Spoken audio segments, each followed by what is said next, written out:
is Aiden Wolf. Hey guys, welcome back to Dark Corner Studios. Aiden Wolf here. I decided today let's have a little bit of a showdown. And the reason I'm saying that is there's a lot of people out there that argue which mic to get for podcasting, vlogging. So I decided, I went out and I rounded up some of the top mics for this, and we're going to put it head to head. Now, there's a couple of things we're going to do. We've got the Shure SM7B, we've got the AT4040, we've got the RE320. I'm going to throw in my mic, the Rode NT2A, and I think I've got an Apex 435 kicking around here somewhere just to see the cheaper end of things for condensers. So sit tight. We're going to start comparing these. We're going to see sound quality.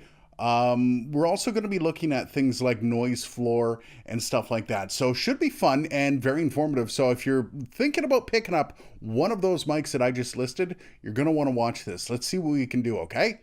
All right, let's get at her. We have the Apex 435. Now, if you've never heard of this microphone, I don't blame you. It's not well known. It's kind of a cheaper model. I believe you can get the newest version of it, the Apex 435B, for about $100 Canadian. So Lord knows how much that is in American.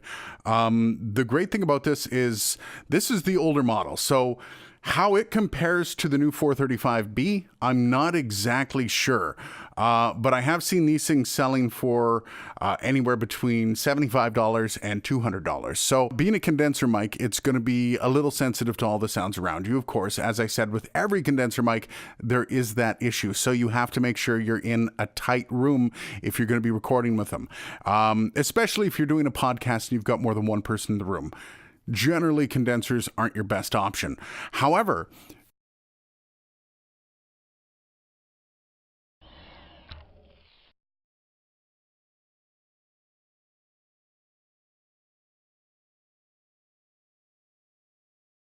if you look at this condenser, this Apex 435 that only goes for about $100, you're getting a lot of quality out of that, as you can hear from the sound quality in this clip.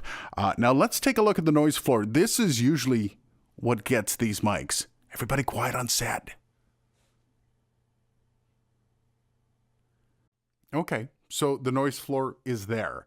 You can hear it. We're going to compare it in the end. I'm really curious to see how this one stacks up to the NT2A and the AT4040, because when you look at what you're getting in this small little package for $100, it might be worth, if you're looking to get an intro condenser mic, to look into the Apex 435B. Hey, never know. Okay, so this one is the AT4040. It's a condenser mic, much like the NT2A, a little cheaper.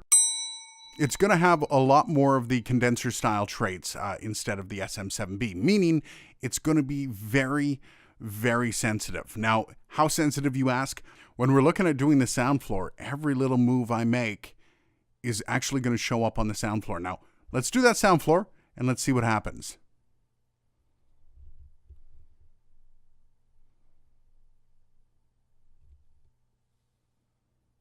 Just having my hand on the mic. See if I just place my hand. You can see the vibrations coming through on the computer. So that's what a condenser is about. Up next, we've got the Rode NT2A. Now, this is the mic that's my own personal voiceover choice. Not just because of the great sound quality and the tone, perfect for my voice. It's the price point. This was just a little over $600 Canadian. It worked with my budget, and it still gives me that entry-level professional audio sound when doing voiceover stuff, where you need to have clear, crisp VO, something that the producer can work with and not have any issues. Comparable to this microphone would be the SM7B on the dynamic side of things. And SM7B is used for voiceover too. About the same price. I think the SM7's a little cheaper. I'll confirm that and I'll put the price right here. There it is. Okay, so let's check out the SM7B sound floor and noise floor and see exactly how much noise is showing up on this thing.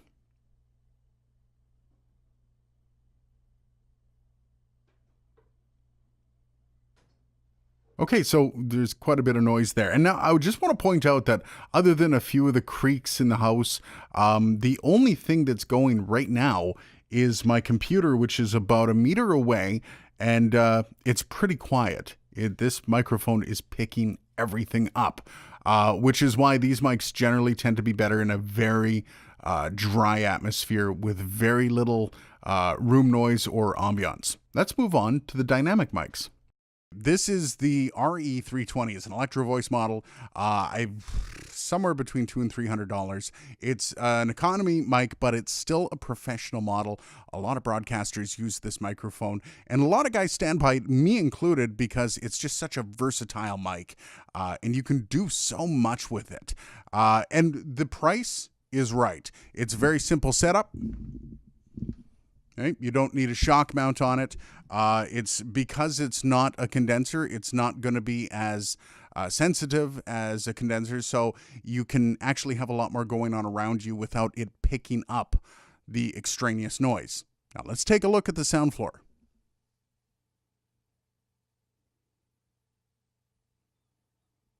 That is impressive for an under $300 microphone. It's not going to be as sensitive, so you may need some sort of an amplifier for it. I don't use those. I do all that in post-production, so I make sure I boost up all my levels later on. It's, for me, cheaper than going to buy a cloud lifter or whatever amplifier people use in the background when they're recording. So for me, this is great. You're not going to get much of a better deal on a dynamic mic than the RE320. And now we have the Shure SM7B microphone. This is the one that everybody wants to have. The one, well, a lot of people actually do have it. To podcasters, vloggers, people on YouTube, everybody. This is the microphone of the day. Now, my producer told me this is the microphone I need to pick up because apparently it will go with my voice. I'm not necessarily sold on it. I prefer to have condenser microphones for doing voiceover work. However, I'll see how this turns out when we do the post-processing before we release the video. Anyways, the SM7B, this is the sound quality that you're going to get out of it. Of course, you paid a little bit extra for a better microphone, and that's exactly what you get. You get a better microphone. Now, let's take a look at the actual waveforms. And you can see on the computer, the waveforms are really low. I don't know if you can hear my dogs upstairs. They were just moving around. That's normally picked up by every other microphone, but this one, and I've got it cranked. But I don't have a cloud lifter on it. I'm going to be fixing all this in post-production, so it's going to be a little louder than this.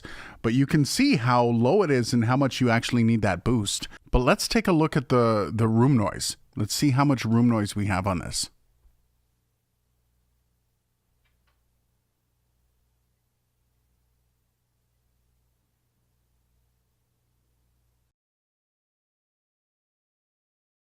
Now that we've taken a look at all these microphones, let's take a look at the noise floors when you compare them. Now, the condensers, when you come in, condensers have a problem where they pick up a lot of room noise.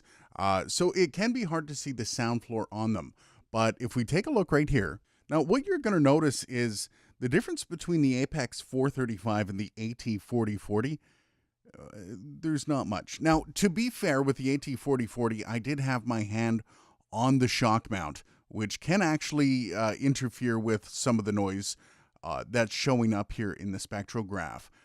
But that being said, the Apex 435 actually compares quite well with the AT4040.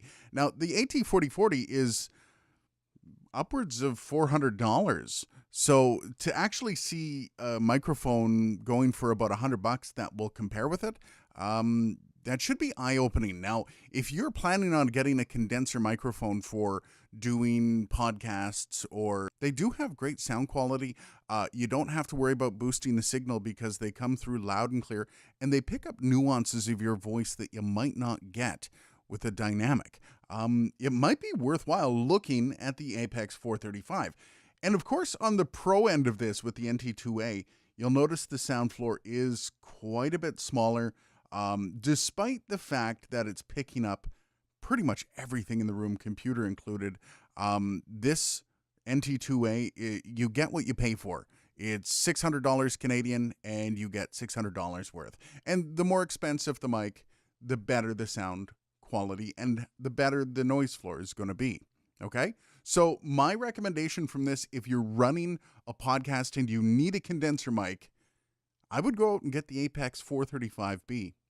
Might be worth the $100, and then you can upgrade later on. Okay, let's take a look at the dynamics and see how they fared.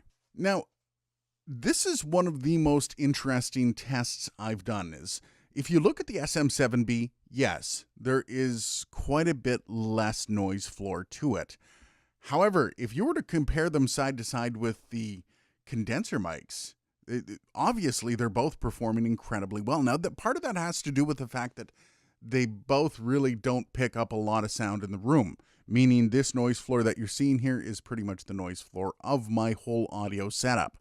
And it's pretty darn good on both. The SM7B does beat the RE320, but how much are you going to notice that? Especially from a podcast perspective. If you're just, recording into a computer and then throwing that up at 96 kilobytes per second, that noise floor is ridiculously low on both, and you're really not going to notice it. So as much as I do like the SM7B, and I'm actually rather intrigued to buy one and use it myself, I don't think I'm going to, because the RE320, while it doesn't have the greatest profile for my voice, it's very neutral, and the differences I don't think are enough to actually make the change. So my recommendation from here, if you have neither of these microphones, I would go out and buy the RE320 to use for your podcast. And one of the great things about it, not only is it much cheaper, but you don't need any shock mount. It's very versatile, and you can probably hammer nails with it, I guess, if you're in a pinch. Anyways, thanks for watching. Hopefully you got some information out of this that you can use towards buying your next microphone for your podcast. And remember, it's great to go out and buy expensive microphones. It's a lot of fun, but really ask yourself if it's worth it. And I know there's going to be a lot of people going out to buy an SM7B, and who knows, one day I may be one of them. But for now, you can easily get by with the RE320 or the Apex 435. So long from Dark Corner Studios. Have yourself a great day. This is Aiden Wolf.